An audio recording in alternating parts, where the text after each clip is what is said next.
ஆண்டவராய் இயேசு கிறிஸ்துவின் விருப்பம். இந்த நாளிலே நம்முடைய வாழ்க்கையில ஆண்டவருக்கு பிரியமில்லாமல் நாம் தொடர்ந்து ஆண்டவர் நம்மோடு பேசியும் உணர்த்தியும் சுட்டி காட்டியும் நாம் தொடர்ந்து செய்வோமானால் நம்முடைய வாழ்க்கையை நாம் மாற்றிக்கொள்ள வேண்டும்.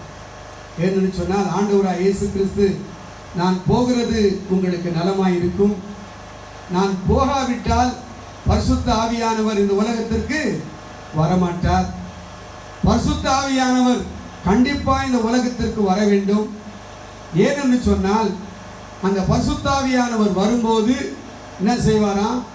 பாவத்தை குறித்தும் நீதியை குறித்தும் வரப்போகிற நியாய தீர்ப்பை குறித்தும் உங்களுக்கு கண்டித்து உணர்த்துவார். இன்னைக்கு பரிசுத்த ஆவியானவர் உங்களோடு இடைப்படுகிறதின் நோக்கம் என்ன தெரியுமா? நம்மில் ஒருவரும் அவரால் முன்குறிக்கப்பட்டு தெரிந்து கொள்ளப்பட்டு அழைக்கப்பட்டிருக்கிற ஒருவரும் அவருடைய ராஜ்யத்திற்குள் பிரவேசிக்கூடாதபடிக்கு அபாத்திரராய் போய்விடக்கூடாது, அபாத்திரராய் போய்விடக்கூடாது. அதற்காகவே நம்மை அவர் தெரிந்து கொண்டார் என்பதை நாம் மறந்து போகக்கூடாது. நம் ஆக்கினையை அடைவதற்காக இயேசு இந்த உலகத்தில் வரவில்லை. யோவான் சுவிசேஷம் 3ஆம் அதிகாரத்தில் இப்படி அவர் சொல்வதை நாம் பார்க்கின்றோம். யோவான் சுவிசேஷம் 3ஆம் அதிகாரம்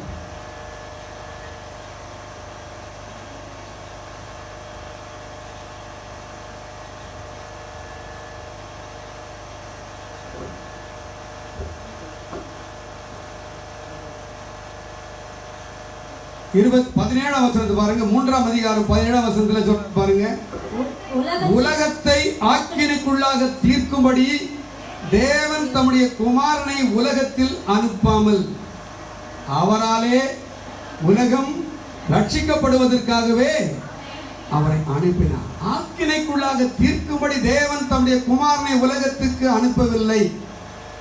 ஆனால் ஆக்கினை தீர்ப்பு உண்டா என்று கேட்டால் உண்டு. சில நேரங்களில் நமக்கு வருகிற சந்தேகங்களில் ஒன்று, ஒருவேளை உங்களில் யாருக்காவது அந்த சந்தேகங்கள் இருக்கலாம், வாய்ப்பு இருக்கிறது. பரலோகம் நரகம் இருக்கிறதாக நம்முடைய வேதம் ஏதோ ஒரு இடத்தில் சொல்லவில்லை. வேதம் முழுவதிலும் அந்த சத்தியத்தை, உண்மையை நாம் காண்கிறோம். நம்மில் ஒருவரும் உலகம் ஒன்று இருப்பதை பார்த்துவிட்டு இந்த உலகத்திற்கு வரவில்லை. நான் சொல்றது நல்லா கவனிச்சுக்கணும். நம்மில் ஒருவரும் இந்த உலகம் ஒன்று இருப்பதை பார்த்துவிட்டு இந்த உலகத்துக்குள்ளே நாம் என்ன பண்ணீங்க? வரவில்லை. இந்த உலகம் ஒன்று உண்டு என்பதை எப்பொழுது நாம் அறிந்து கொண்டோம் என்று சொன்னால், உலகத்திலே பிறந்து சற்று வளர்ந்து பெரியவளாக மாறி புத்தி, அறிவு, ஞானம் இவைகள் நமக்கு உண்டாகி அதை விளங்கிக் கொள்ள, புரிந்து கொள்ளக்கூடிய ஒரு நிலை அடைந்த போதுதான், ஓ இவ்வளவு பெரிய உலகமா என்று நாம் பார்த்து இன்றைக்கு நம்புகிறோம். ஆனால் இந்த உலகத்திலே கர்ப்பத்திலே உருவான எத்தனையோ குழந்தைகள், இந்த உலகத்தை பார்க்காமலேயே கர்ப்பத்திலே மரித்து போன குழந்தைகள் எத்தனை, பிறந்து மரித்து போன குழந்தைகள் எத்தனை, அவைகள் எல்லாம் இந்த உலகத்தை பார்க்கவே இல்லை. ஆனால் இந்த உலகத்தை பார்க்கக்கூடிய வாய்ப்பு தேவன் நமக்கு அருளி இருக்கிறார். ஆகவே இப்பொழுது நாம் அறிந்து உணர்ந்து கொண்டிருக்கிறோம், உலகம் என்று ஒன்று கண்டிப்பாக இருக்கிறது. வானம் பூமியை நாம் அறிந்திருக்கிறோம், சந்திர சூரிய நட்சத்திரங்களை நாம் அறிந்திருக்கிறோம். இவையெல்லாம் உண்டாக்கின ஆண்டவர் தான் எதையும் படைத்திருக்கிறார். பரலோகத்தையும் நரகத்தையும் அவர் என்ன பண்ணியிருக்காரு? உண்டாக்கி வச்சிருக்கிறார். தேவனுடைய வார்த்தை சொல்கிறது, ஐயா யாரத்தை போய் பார்த்துட்டு வந்தாலும் ஒருவேளை உங்களை யாருக்காவது மனசுல ஒரு எண்ணம் இருக்கலாம். அதை பவுல் அழகாய் சொல்லுகிறார், காண்பவைகளோ அனித்தியமானவைகள். என்னங்களா எல்லாம் சொல்லுங்க, காண்பவைகளோ அனித்தியமானவைகள், காணாதவைகளோ என்னங்களா நித்தியமானவைகள். காண்பவைகளோ அனித்தியமானவைகள். இந்த உலகத்தில் நாம் பார்க்கிற உலகம், சந்திரன், சூரியன், நட்சத்திரங்கள், கடல், மலைகள், இவை எல்லாவற்றையும் நாம் பார்க்கிறோம். ஆனால் இவைகள் எல்லாம் ஒரு நாள் அழிந்து போகக்கூடிய ஒன்று. அதைத்தான் பவுல் சொல்கிறார். காண்பவைகளோ அனித்தியமானவைகள், அழிந்து போகக்கூடியவைகள், முடிவுக்கு வரக்கூடியவைகள், முடிவுக்கென்று வைக்கப்பட்டிருக்கிறவைகள். ஆனால் காணாதவைகளோ நித்தியமானவைகள். ஒருவேளை நீங்களும் நானும், ஒரு சிலர் பரலோகத்துக்கு நாம் போயிட்டு வந்தோம்னு சொல்றது இருக்கிறாங்க, சிலர் நரகத்தை பார்த்தோம்னு சொல்ற ஒரு சிலர் சில புத்தகங்களை நான் வாசித்திருக்கிறேன். நரகத்தை பார்த்து விட்டு வந்ததாக அவர்கள் தங்கள் அனுபவங்களை புத்தகமாக எழுதி வெளியிட்டிருக்கிறதை நான் பார்த்திருக்கிறேன், வாசித்திருக்கிறேன். அதே போல பரலோகத்தை பார்த்துவிட்டு வந்ததாக அவள் அனுபவத்தை அவள் எழுத்துக்களாக எழுதி புத்தகமாக அவர்கள் வெளியிட்டிருக்கிறார்கள். ஆனால் எல்லோருக்கும் அந்த அனுபவம் இல்லை. ஆனால் தேவனுடைய வார்த்தை தெளிவாய் ஒன்றை சொல்லுகிறது, காணாதவைகள் நித்தியமானவைகள். நாம் காணாத பரலோகம், நாம் காணாத நரகம் நித்தியமானவைகள். ஆனால் ஆண்டவர் சொல்லுகிறார், இங்கே சொல்லுகிறார், ஆண்டவர் செய்ய வேண்டும் என்று சொன்ன காரியங்களை செய்ய தவறியவர்கள் நித்திய ஆக்கினை அடைவார்கள். யார் அவர் சொன்னதை செய்தார்களோ அந்த நீதிமான்கள் நித்திய ஜீவனை அடையவும் போவார்கள். ஆம், அருமையான கர்த்தருடைய பிள்ளைகளே, நித்திய வாழ்வை தேவன் நமக்கு ஏற்படுத்தி வைத்திருக்கிறார். அந்த நித்திய வாழ்விலே அதை நாம் எழுந்து போகக்கூடாது. அதற்கான ஆயத்தம், அதற்கான எல்லா விதமான காரியங்களையும் கிரியைகளையும் செய்யும்படியாய் தேவன் இந்த உலகத்திலே நமக்கு ஒரு வாய்ப்பை கொடுத்திருக்கிறார். அந்த வாய்ப்பை ஆண்டவர் இந்த உலகத்திலே இருக்கும் போதே அதற்கென்று நாம் எல்லா விதங்களிலும் ஆயத்தப்பட வேண்டும் என்று நமக்கு வாய்ப்பை கொடுத்திருக்கிறார். இன்றைக்கு நீங்கள் எல்லாரும் தேவனுடைய வேதத்தை உங்களுடைய கையிலே வைத்திருக்கிறீர்கள். அதற்குரிய வாய்ப்பை நீங்கள் பெற்றிருக்கிறீர்கள். கிருபையாய் ஆண்டவர்கள் எல்லாரும் அவருடைய பிள்ளைகளாக மாற்றியிருக்கிறார். மாற்றப்பட்ட ஒவ்வொருவருக்காகவும் தேவன் இங்கே திருச்சபையை ஏற்படுத்தியிருக்கிறார். திருச்சபையை ஊழியர்களை தந்திருக்கிறார். எல்லா விதமான ஆவிக்குரிய காரியங்களையும் ஆண்டவருடைய பணிக்கடுத்த காரியங்களையும் ஊழியர்களையும் தேவன் நமக்கு கொடுத்ததின் நோக்கம் என்ன அப்படின்னு கேட்டால், நம்ம ஒருவரும் நித்திய ஜீவனை இழந்து போகக்கூடாது.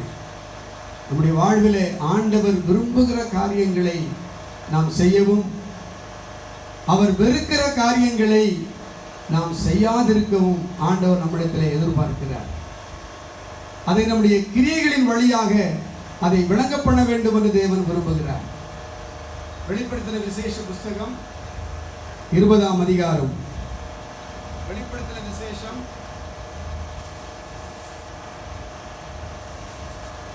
20ஆம் அதிகாரம் 11ஆம் வசனத்தை வாசிக்க பார்க்கலாம்.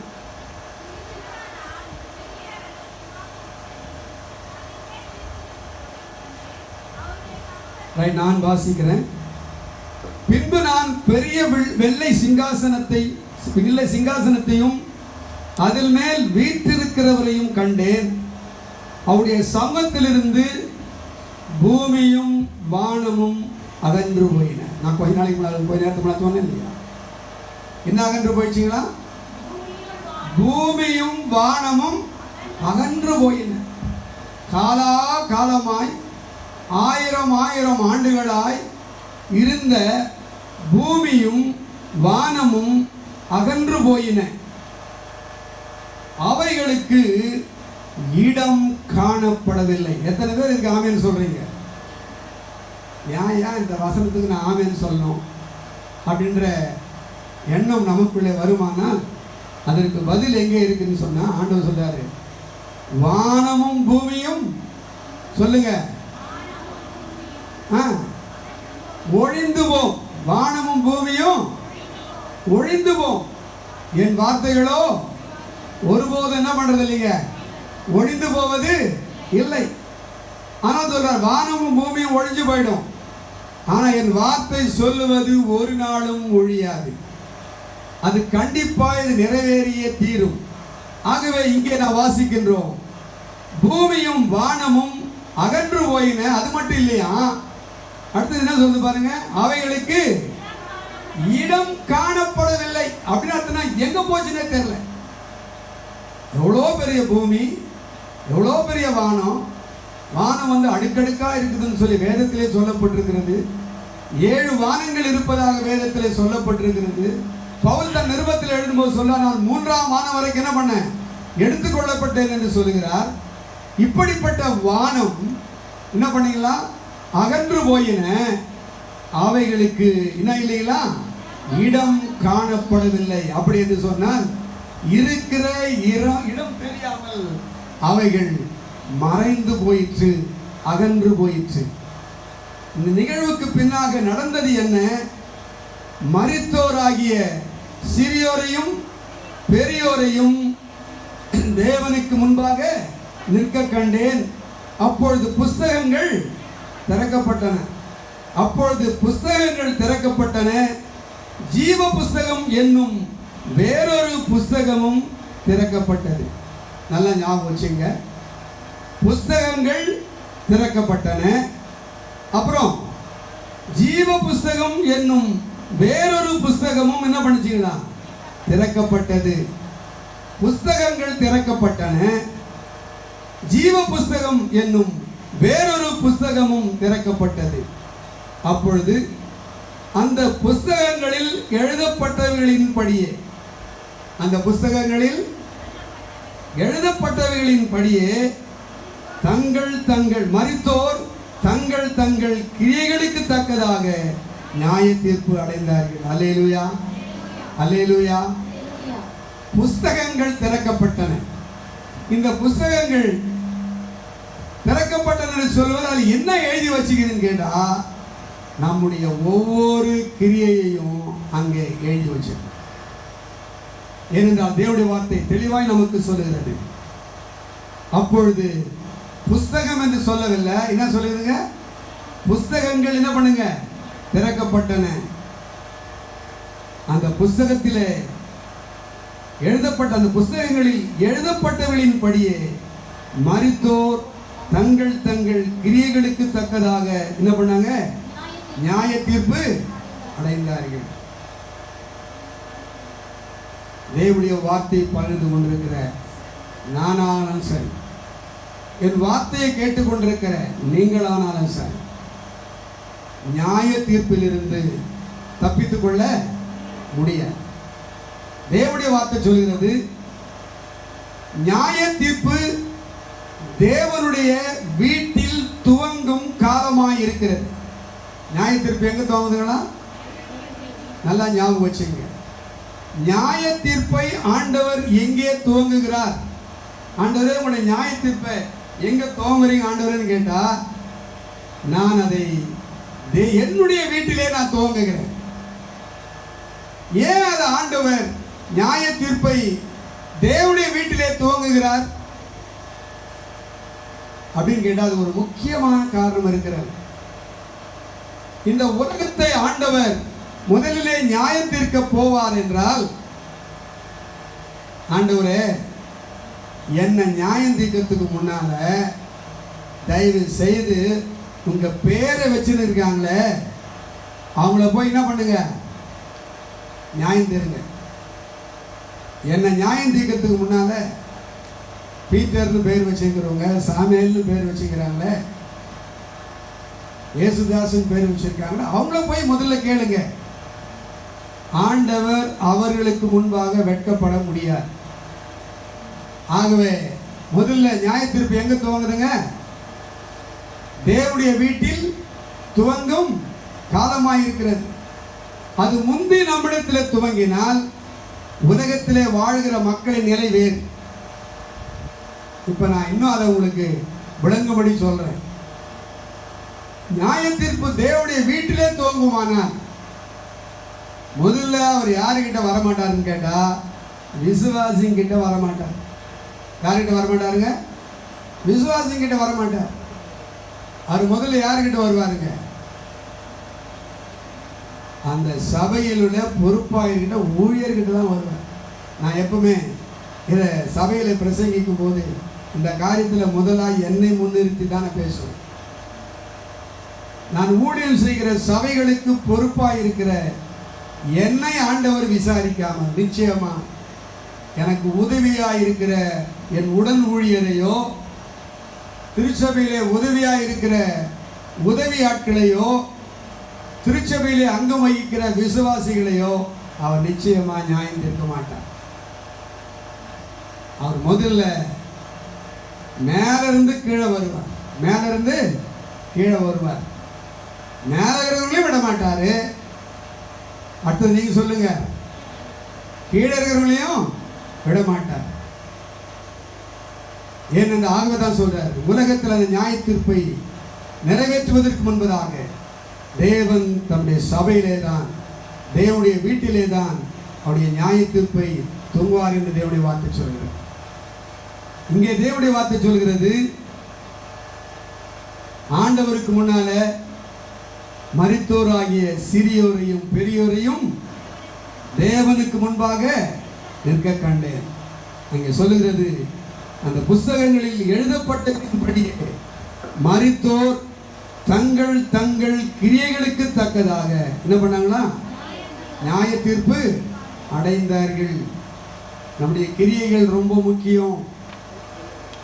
நம்முடைய வாழ்க்கையினுடைய காரியங்கள் ரொம்ப ரொம்ப முக்கியம். வெளிப்படுத்தின விசேஷம் 1ஆம் அதிகாரம் 3ஆம் வசனத்தில் சொல்லும்போது சொல்லுவாரு, இந்த தீர்க்கதரிசன புஸ்தகங்களில் உள்ள வசனங்களை வாசிக்கிறவர்களும் கேட்கிறவர்களும் அதன்படி செய்கிறவர்களும் பாக்கியவான்கள் என்று எழுது. வாசிக்கிறது ஒரு பாக்கியம், கேட்கறது ஒரு பாக்கியம். அதோட முடிஞ்சு போல அதை என்ன பண்ணணுமா? அதில் கை கொள்ளுகிறவர்கள், அதன்படி செய்கிறவர்கள் பாக்கியவான்கள். இங்கே தேவனுடைய வார்த்தை சொல்லுது, தங்கள் தங்கள் கிரியைகளின் படியே என்ன பண்ணாங்களா? நியாய தீர்ப்பு அடைந்தார்கள். ஆகவே நம்முடைய வாழ்க்கையை சற்று சீர்தூக்கி பார்ப்போம். வேதத்திற்கும் நாம் கேட்டு வருகிற சத்தியங்களுக்கும் நாம் வாழ்கிற வாழ்க்கைக்கும் சம்பந்தம் இருக்கிறதா? தொடர்பு இருக்கிறதா? அதற்கேற்றபடி வாழ்கிற நிலை இருக்கிறதா? அவர் ஆண்டவர் இருப்பாருங்க, நிச்சயமா எங்களுக்கு தெரியுங்க அப்படின்னு சொல்ல நம்ம எல்லாருக்கும் நான் ஆண்டவர் நிச்சயமா போவேங்க. இன்றைக்கு இந்த ராத்திரியில ஆண்டவர் என்னை எடுத்துக்கொண்டார், நான் அவரோடு இருப்பேன். அல்லது இன்றைக்கு இந்த ராத்திரி வேளையில ஆண்டவர் இந்த உலகத்திற்கு திரும்ப வருவாரானால், அவரை விசுவாசிக்கிறவர்கள் மரித்தாலும் பிழைப்பார்கள், உயிரோடு இருந்து விசுவாசிக்கிறவர்கள் மறியாமலும் இருப்பார்கள் என்று சொன்ன பொருள் என்ன? அவர் வருகையில எடுத்துக்கொள்ளப்பட்டு அவரோடு வாழ்கிற அந்த பாக்கியத்தை பெறுவார்கள். அதற்கு அடிப்படையாய் தேவன் வைத்திருக்கிற அளவுகோல் என்ன அப்படின்னு சொல்லி கேட்டா, தங்களின் கிரியை. எல்லாம் சொல்லுங்க, தங்களின் கிரியை. அங்க அப்படிதான் எழுதியிருக்கிறது, தங்கள் தங்கள் கிரியைகளின்படி, தங்கள் தங்கள் கிரியைகளின்படி. இல்லையா, எங்க அப்பா ரொம்ப ஆண்டவருக்குள்ள ரொம்ப பக்தியா இருந்தவர் ஐயா. அவர் பக்தியா இருந்தா அவர் கிரியை அவருக்கு. மகன் பக்தியா இருந்து ஆண்டவருக்கு பயந்து வாழ்ந்தால் அவன் கிரியை அவருக்கு. ஏனென்று சொன்னால், நியாய தீர்ப்பு நாளிலே தேவனுடைய வார்த்தை சொல்கிறது, அவன் தன் தன் வரிசையிலே நிற்பான். ஒவ்வொருவரும் அவர்களுக்கென்று நியமிக்கப்பட்ட வரிசையிலே நிற்கிற நாள் நமக்கு முன்னே இருக்கிறது. தங்கள் தங்கள் கிரியைகளின்படியே நியாய தீர்ப்பு அடைந்தார்கள். அப்பொழுது மரணமும் பாதாளமும் அக்கினி கடலிலே தள்ளப்பட்டன. இது 2ஆம் மரணம். ஜீவ புஸ்தகத்திலே எழுதப்பட்டவனாக காணப்படாதவன் எவனோ அவன் அக்கினி கடலிலே தள்ளப்பட்டான். புஸ்தகங்களிலே எழுதப்பட்டது என்ன? அது நம்முடைய கிரியை. ஜீவ புஸ்தகத்தில் எழுதப்பட்டது என்ன? அவர் நம்முடைய பெயர் என்று ஆண்டவராக இயேசு கிறிஸ்துவை நம்முடைய உள்ளத்திலே ஆண்டவரும் இரட்சகருமாய் ஏற்றுக்கொண்டு மறுபடியும் பிறந்த ஒரு அனுபவத்தோடு வாழ்கிற அனுபவத்தை பெற்றோமோ அன்றுதான் நம்முடைய பெயர் ஜீவ புஸ்தகத்தில் எழுதும். ஒரு முறை எழுதப்பட்டுட்டா எழுதப்பட்டது என்பது இல்லை. தேவனுடைய வார்த்தையில வாசிக்கிறோம், ஆண்டவரே என் பெயரை நான் என்னை கொண்டு வந்த இந்த இஸ்ரவேல் மக்களை எல்லாம் நீங்க கொண்டு போய் கானான் தேசத்தில் என்ன பண்ணணும், சேர்க்கணும். அப்படி எல்லாம் நீங்க சேர்க்காம இருக்கிறதா இருந்தா மோசே சொல்றாரு, ஜீவ புஸ்தகத்தில் என் பேர் என்ன பண்ணுங்க அப்படின்னா கிறுக்கி போடுறதுன்னு பைபிள்ல இருக்கிறது. ஜீவ புஸ்தகத்தில் ஒரு நிகழ்வு இருக்கிறது. நம்முடைய பெயர் ஜீவ புஸ்தகத்தில் எழுதப்பட்ட வாய்ப்பை பெற்றிருக்கிற நாம் அதை கிறுக்கி போடுகிற நிலைமைக்கு நம்முடைய வாழ்வு போய்விடக் கூடாது. எத்தனை பேர் ஆமென் சொல்றீங்க? அதற்கான வாய்ப்பு இருப்பதினாலே தான் மோசே அதை அங்கே சுட்டி காட்டி சொல்லுகிறார் ஆண்டவரிடத்தில். எழுதப்பட்ட பெயர்கள் கிறுக்கி போடுவதற்கு ஏது உண்டான சூழ்நிலைகள் கண்டிப்பாய் நம்முடைய கிறிஸ்தவ வாழ்விலே, விசுவாச ஜீவியத்திலே, ஆவிக்குரிய வாழ்விலே அது நிச்சயமாய் இருக்கிறது. ஜீவ புஸ்தகத்திலே எழுதப்பட்ட பெயர்கள் கிறுக்கி போடப்படாமல் அங்கே நிரந்தரமாய் இருக்குமானால் அவர்கள் நித்திய ஜீவனை அடைவார்கள் என்று தேவனுடைய வார்த்தை சொல்கிறது. ஆம் அருமையானவர்களே, நாம் என்ன பேசுகிறோம், எதை பேசுகிறோம், எப்படி பேசுகிறோம், எதை பார்க்கிறோம், எப்படி பார்க்கிறோம், எதை சிந்திக்கிறோம், எப்படி சிந்திக்கிறோம், எதை செய்கிறோம், எப்படி செய்கிறோம் என்பது மிக மிக முக்கியம். நீங்களும் நானும் ஏற்றுக்கொண்டாலும் ஏற்றுக்கொள்ளாவிட்டாமல் போனாலும் இதுதான் உண்மை, இதுதான் சத்தியம். நாம் ஆண்டவருக்காக எப்படிப்பட்ட வாழ்வை நாம் வாழ்ந்து கொண்டிருக்கிறோம், நம்முடைய வாழ்க்கையின் செயல்பாடுகள், நடைமுறை வாழ்வின் காரியங்கள், கிரியைகள் தேவனுடைய உள்ளத்தை துக்கப்படுத்துகிறதாக, வேதனைப்படுத்துகிறதாக இருக்கிறதா? சற்று சிந்தித்து பாருங்கள். உலகத்திலே மனிதனை படைத்த ஆண்டவர் ஒரு நாள் மனிதனை உலகத்திலே படைத்ததற்காக மிகவும் வருத்தப்பட்டார் என்று தேவனுடைய வார்த்தை சொல்கிறது. என்னுடைய ஆவி மனிதனோடு என்றைக்கும் போராடுவது இல்லை. என்னுடைய ஆவி மனுஷனோட என்னைக்கு என்ன பண்ணாது, போராடி கொண்டே இருக்காது. அப்படி போராட முடியாத ஒரு சூழ்நிலை வந்தபோதுதான் நோவாவின் காலத்திலே உலகத்தை அழித்தார். போராட முடியாத ஒரு நிலை வந்த போதுதான் சோதோம் கொமாராவை அழித்தார். அதற்கு பிறகு இந்த உலகம் பல்வேறு சூழ்நிலைகளிலே அழிவை எதிர்நோக்கி கொண்டிருக்கிறது, அந்த வழியாக கடந்து போய் கொண்டிருக்கிறது தான் இருக்கிறது. ஆனால் ஒரு நாள் ஆண்டவர் வருகைக்கு முன்னாலே இந்த உலகம் அக்கினிக்கு இரையாக வைக்கப்பட்டிருக்கிறது. இந்த உலகம் அக்கினிக்கு இரையாக வைக்கப்பட்டிருக்கிறது என்பதை வேதம் சொல்லுகிறது. வேதம் மட்டும் இதை சொல்லவில்லை. இன்றைக்கு உலகத்திலே இருக்கிற பெரிய பெரிய விஞ்ஞானிகள் சொல்லுகிறார்கள், இந்த உலகம் அக்கினியிலே அழியக்கூடிய வாய்ப்புகள் அதிகமாக இருக்கிறது. இன்னைக்கு ஒருவேளை நாம் யோசிச்சுட்டு இருப்போம், போன வருஷத்தை விட இந்த வருஷம் வெயில் தாங்கவே முடியலைங்க, இது எதற்கு அடையாளம் என்று எண்ணிக்கொண்டிருக்கிறீர்கள்? உலகத்து அறிஞர்கள், ஞானிகள் என்ன சொல்றாங்கன்னு கேட்டா, உலகம் வெப்பமயமாகுதலை எப்படியாவது தடுக்க வேண்டும் என்று சொல்லுகிறார்கள். அப்படி விஞ்ஞான அறிவின்படி அவர்கள் ஒரு முயற்சி எடுக்கிறார்கள். என்ன முயற்சி எடுக்கிறார்களாம்? உலகம் நாளுக்கு நாள் என்ன இருக்குதுங்க, வெப்பமாக ஆகிக்கொண்டிருக்கிறது.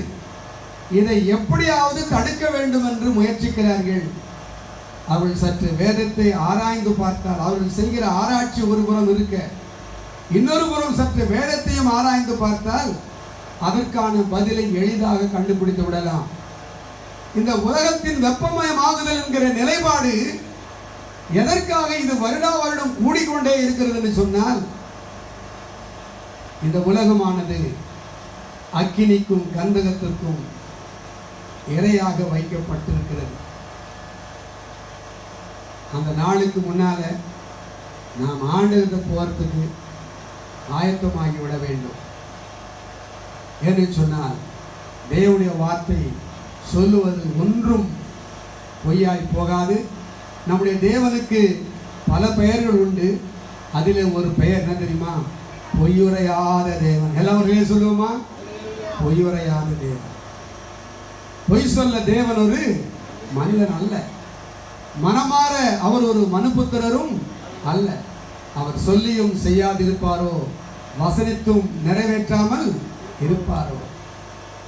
ஆண்டவரை பார்த்து சொல்லக்கூடாது, ஆண்டவரே நாங்கள் மாறுறதா இல்லை, அதனால் நீங்கள் உங்களை கொஞ்சம் என்ன பண்ணுங்க மாற்றிங்கன்னு நாம் சொல்லிவிடக்கூடாது.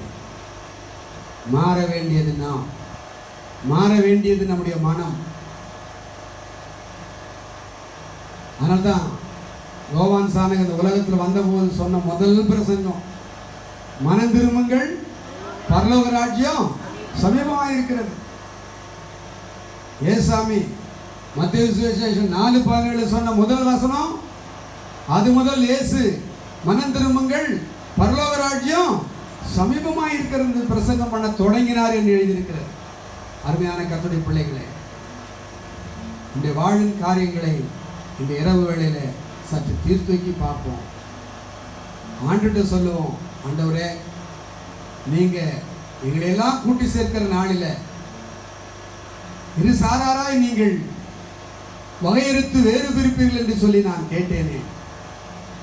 நான் செய்யத்தகாத போன தவறி போன அந்த கூட்டத்தில் நான் இருக்கக்கூடாதப்பா. நீங்க சொன்னதை செய்த கூட்டத்தில் நான் இருக்கணும் ஆண்டவரே. உங்களுடைய நியாய தீர்ப்பு நாளிலே நான் வெட்கப்பட்டு போகக்கூடாது ஆண்டவரே. நான் இன்னைக்கு ஆண்டவரே என்கிட்ட நீங்க என்ன எதிர்பார்க்குறீங்கன்றத நான் ஓரளவுக்கு நான் புரிஞ்சுக்கிட்டேன். நீங்க செய்ய வேணான்னு சொல்றத நான் செய்யக்கூடாது, நான் செய்யணும்னு சொல்றத நான் என்ன பண்ணணும்? செய்யணும். நமக்கு யாரும் இது புரியாத ஒரு காரியம் அல்ல, விளங்காத ஒரு காரியம் அல்ல. நமக்கு இவைகளெல்லாம் தெரியும். என்னை கேட்டால் உங்களுக்கு தெரியாத ஒன்றை, ஏதோ ஒன்றை நான் புதுமையாக உங்களுக்கு நான் பேசிக் கொண்டிருக்கவில்லை. உங்களுக்கு ஏற்கனவே தெரிந்த ஒன்றை இன்றைக்கு உங்களுக்கு நினைப்பூட்டி கொண்டிருக்கிறேன். உங்களுக்கு அதை ஞாபகப்படுத்துகிறேன். அருமையான கர்த்தருடைய பிள்ளைகளே, அவரால் முன்குறிக்கப்பட்டு தெரிந்து கொள்ளப்பட்டு அழைக்கப்பட்ட ஒரு திருச்சபையில் அங்கமாக்கப்பட்டு இருக்கிறவர்களே, ஆண்டுடைய வருகையின் காலங்கள் மிகவும் சமீபமாக இருக்கிறது. ஆகவே நம்மை நாமே ஒரு ராஜ்யத்தில் பிரவேசிக்கிறதற்கென்று நம்மை ஆயத்தப்படுத்திக் கொள்ள வேண்டும். இவர்கள் அந்தபடியே ஆக்கினை தீர்ப்பு அடைந்தார்கள். நீதிமான்களோ நித்திய ராஜ்யத்துக்குள் போகும்படியாக புறப்பட்டு போனார்கள் என்று எழுதியிருக்கிறார். வெளிப்படுத்தின விசேஷம் 22ஆம் அதிகாரம் 12ஆம் வசனத்தில், இதோ சீக்கிரமாய் வருகிறேன், அவனவருடைய கிரியைகளின்படி அவனவனுக்கு நான் அளிக்கும் பலன் என்னோட கூட வருகிறது. நான் அல்பாவும் ஒமேகாவும் ஆதியும் அந்தமுமாய் முந்தினவரும் பிந்தினவருமாய் இருக்கிறேன். ஜீவ விருட்சத்தின் மேல் அதிகாரம் உள்ளவளாவதற்கும் வாசல்கள் வழியாய் நகரத்திற்குள் பிரவேசிப்பதற்கும் அவருடைய கற்பனைகளின்படி செய்கிறவர்கள் பாக்கியவான்கள். எல்லாம் சொல்லுவோமா? செய்யாதவர்களா செய்தவர்களா? என்ன சொல்லுது பாருங்க. அவருடைய கற்பனைகளின்படி செய்கிறவர்கள் பாக்கியவான்கள், செய்யாதவர்கள் கிடையாது. யார் பாக்கியவான்கள்? அவருடைய கற்பனையின்படி செய்கிறவர்கள் பாக்கியவான்கள். இன்னும் பாக்கியம் கிடைக்கும். ஜீவ விருட்சத்தின் மேல் அதிகாரம் உள்ளவர்கள் ஆவதற்கும் வாசல் வழியாய் நகரத்திற்குள் பிரவேசிப்பதற்கும். என்ன நகரம்? அந்த பரலோக ராஜ்யம், அந்த எருசலேம் நகரம். அந்த நகரத்துக்குள் பிரவேசிப்பதற்கும் அவருடைய கற்பனையின்படி செய்கிறவர்கள் பாக்கியவான்கள். அந்த நகரத்திற்குள் பிரவேசிப்பதற்கு அவருடைய கற்பனையின்படி செய்கிறவர்கள் பாக்கியவான்கள். ஒரு ராஜ்யத்துக்குள் பிரவேசிப்பதற்கு அவருடைய கற்பனையின்படி செய்கிறவர்கள் பாக்கியவான்கள். நமக்கு எல்லாருக்கும் நன்றாக தெரியும். நான் வாசித்த அதே மத்தேயு சுவிசேஷம் 25ஆம் பகுதி அதிகாரத்தின் முற்பகுதி வாசிக்க வேண்டாம். பரலோக ராஜ்யம் 10 கன்னிகைகளுக்கு ஒப்பாய் இருக்கிறது என்று சொல்லப்பட்ட அந்த வேத பகுதி அதில் இருக்கிறது. அவளை குறித்து சொல்லும் போது அங்கே சொல்லப்பட்டிருக்கிறது, 5 பேர் புத்தியுள்ளவர்கள், 5 பேர் புத்தியுள்ளாதவர்கள் என்று 10 கன்னிகளை பற்றி சொல்லுகிறது. அந்த 10 கன்னிகைகளும் மணவாளருக்கு எதிர்கொண்டு போகிறதற்குத்தான் ஒன்றாக இணைந்து அவர்கள் எதிர்கொண்டு போகும்படி போனார்கள். தேவனுடைய வார்த்தை சொல்கிறது, மணவாளன் வர தாமதித்த போது, மணவாளன் வர தாமதித்த போது எல்லோரும் என்ன பண்ணாங்களாம்? நித்திரை பண்ணினார்கள். எல்லோரும் நித்திரை பண்ணினார்கள். நடு ராத்திரியிலே இதோ மணவாளன் வருகிறார் என்கிற சத்தம் கேட்டபோது 5 பேர் தூங்கி நின்றாங்க, 5 பேர் வீழ்ச்சிக்கிறாங்க. அப்படியே எங்க பைபிள்ல இல்ல. எல்லோரும் எழுந்திருந்தார்கள். எல்லோரும் என்ன பண்ணாங்க? எழுந்திருந்தார். எல்லோரும் விழித்துக் கொண்டார்கள். விழித்துக் கொண்டு தங்கள் தீவெட்டிகளை என்ன பண்ணாங்களாம்? ஆயத்தப்படுத்தினார்கள். தங்கள் தீவெட்டிகளை ஆயத்தப்படுத்தும் போது தான் தெரிகிறது. என்னன்னு தெரியுதுங்க? நாம் தீவெட்டியை கொண்டு வந்தோம், என்ன கொண்டு வரல? அதை எரிப்பதற்கான எண்ணெயை கொண்டு வரவில்லை. ஆனால் புத்தியுள்ள கன்னிகைகளோ தங்கள் தீவெட்டிகளோடு பாத்திரத்தையும் பாத்திரத்திலே எண்ணெயும் கொண்டு வந்தார்கள்.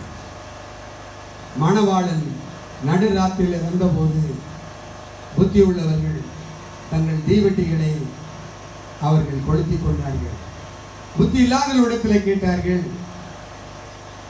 ஐயோ எங்கள் தீவெட்டிகள் சொல்லுங்க அணைந்து போகிறதே, எங்களுக்கு கொஞ்சம் என்ன பண்ணுங்க, எண்ணெய் கொடுங்கள். அப்போ புத்தியுள்ள கன்னிகைகள் சொன்னாங்க,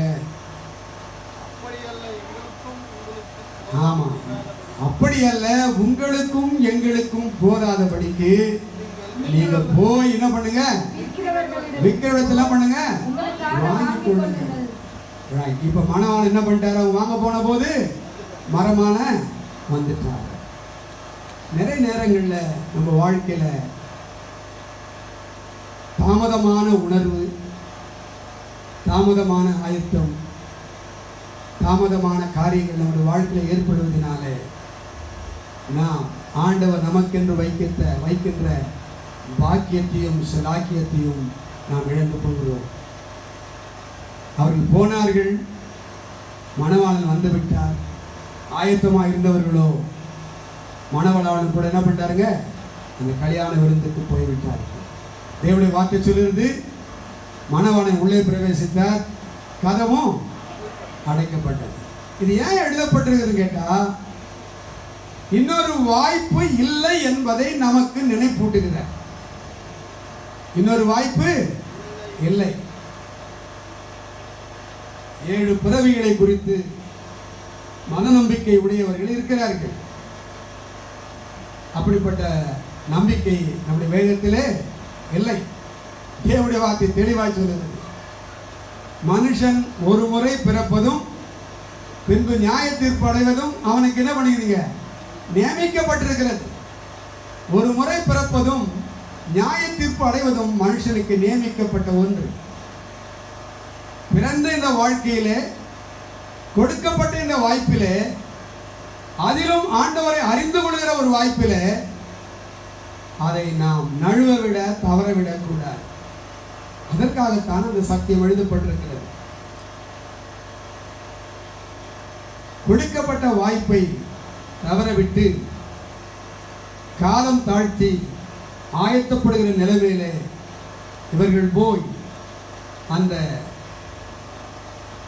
மணவாளன் உள்ளே பிரவேசித்த அந்த அறையை அவங்க தட்டும்போது ஆண்டவரே சொல்றாரு, உங்களை எனக்கு தெரியும். ஆண்டவரை யாரை பார்த்து ஆண்டவரே சொல்றீங்க? என்ன பார்த்தா நீங்க சொல்றீங்க? நான் ஞானஸ்நானம் எடுத்தனேன், காணிக்கையெல்லாம் கூட கொடுத்தனேன், உமக்காக எவ்வளவு பெரிய தியாகங்களாலும் செய்திருக்கிறேன். அதெல்லாம் இல்லைன்னு சொல்றதுக்கு இல்லை, கண்டிப்பா அவள் செய்யப்பட்டிருக்கலாம். ஆனா பலனை பெறுவதற்கு நாம் நித்தியத்துக்கு போனோமே, அதான் முக்கியம். நான் ஆண்டவருக்காக செய்த அத்தனை கிரியைகளையும் பலனாக நான் திரும்ப பெற்றுக்கொள்ள வேண்டும் என்றால் நான் நித்தியத்திற்குள்ள போனாதான் என்ன பண்ண முடியும்? பெற்றுக்கொள்ள முடியும். ஆகவே நாம் அதை தவற விட்டக்கூடாது. தேவனுடைய வார்த்தை சொல்கிறது, அவர் நான் உங்களை என்ன பண்றாரு அதேன் என்று சொல்லுகிற ஒரு நிலைமைக்குள் நமது வாழ்க்கை போய்விடக்கூடாது.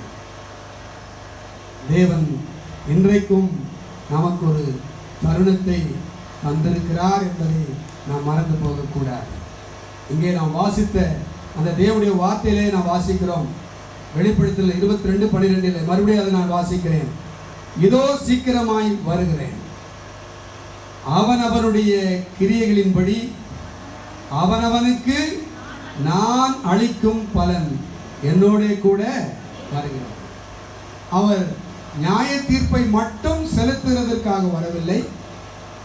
நியாய தீர்ப்புக்கு பின்பு ஆக்கினை அடைகிறவர்கள் ஆக்கினை அடையும் போது நித்திய ஜீவனுக்குள் பிரவேசிக்கிறவர்களுக்கு தேவன் பலனையும் தம்மோடு கூட அவர் வைத்திருக்கிறார். ஆகவே அவனவனுக்கு நான் அளிக்கும் பலன் என்னோட கூட வருகிறது. சொல்றாங்க, நான் தான் அல்பா, நான் தான் ஒமேகா, நான் தான் ஆதி, நான் தான் அந்தம், நான் தான் முந்தினவர், நான் தான் பிந்தினவர், என்னை தவிர வேறு தேவர் இல்லை. நான் தான் அல்பா, நான் தான் ஒமேகா.